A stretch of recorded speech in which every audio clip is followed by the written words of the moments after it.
Je vous propose une autre découverte ce soir. On l'appelle la Maison des 5 et c'est une maison dans le Loiret qui n'est pas comme les autres.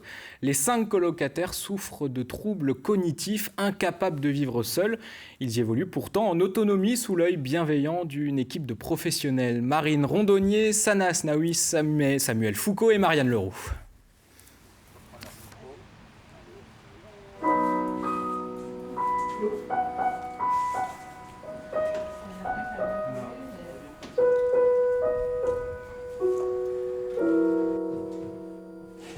Les locataires de la Maison des 5 souffrent de troubles cognitifs liés à un traumatisme crânien ou un AVC. En novembre dernier, ils ont emménagé dans cette maison un peu particulière où ils ont retrouvé une certaine autonomie. Dans sa chambre, Lionel nous raconte comment, à 30 ans, sa vie a basculé après un accident de voiture en allant travailler. Et vous viviez où avant d'arriver ici alors ? Je monte à côté de Blois. Dans un appartement ? Non, dans une maison. Tout seul ? Non, avec ma femme et mes enfants. Et vous ne pouvez plus vivre avec eux ? C'est compliqué parce que quand je suis énervé, je ne me maîtrise pas. C'est dû à mon accident.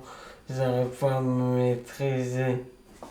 Depuis son arrivée à la Maison des 5, Lionel réapprend à se maîtriser grâce au jeu, aux tâches quotidiennes et à l'accompagnement d'une auxiliaire de vie.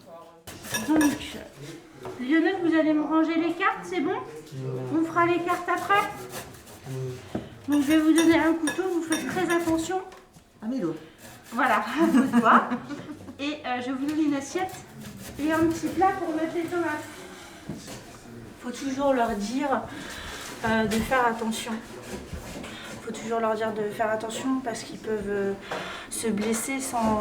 Ils n'ont pas la notion du danger. Il faut stimuler ces personnes-là. Il ne faut pas faire à leur place. Il faut qu'ils gardent leur autonomie. À 60 ans, Lisiane a subi 2 AVC. Elle a trouvé ici une nouvelle famille.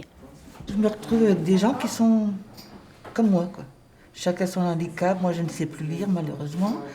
Moi, je ne savais plus ce que c'était que la gauche, la droite. En fait, j'ai tout repris.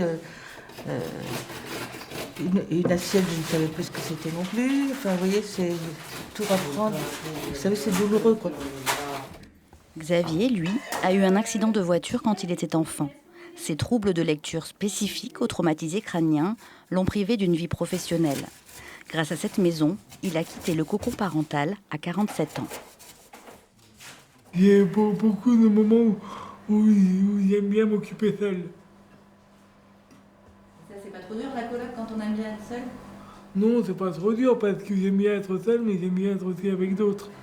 Oui, ce qu'il y a, c'est que nous n'avons pas tous le même caractère. Et vous êtes venu ici que chez vos parents ? Même si votre père il est là. Mais... Oui, c'est mieux ici que chez mes parents. Vous êtes chez vous ici ? Oui. Ouais. Oui.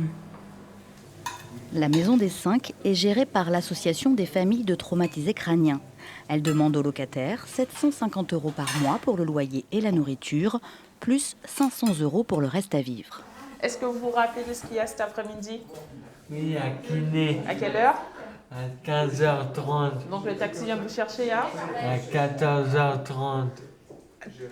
Quand même pas une heure. À 15h. À 15h20. À 15h15. Une éducatrice spécialisée est présente tous les jours. C'est elle qui gère le budget de chacun et l'emploi du temps quotidien. Je suis présente à leur disposition pour pouvoir, s'ils souhaitent, dynamiser le groupe, réguler quand il y a des petits conflits entre les personnes. Ça va être les stimuler. Là, l'auxiliaire de vie, elle est partie. Voilà, vérifier que la table a été bien nettoyée, que la vaisselle a été faite. Les habitants de la Maison des 5 sont des locataires comme les autres du hameau partagé, cet habitat participatif de Saint-Jean-de-Bray qui compte 32 familles. Bonjour. Bonjour. Bonjour. On se rejoint pour la galette tout à l'heure ? Oui. Ça marche ? À tout à l'heure ? Tiens, regarde, il y a une chaise là si tu veux aussi. Ils peuvent participer à toutes les activités proposées et partager des moments de convivialité, comme ici, le jour de la galette mi-janvier. Une double inclusion unique en région Centre-Val de Loire.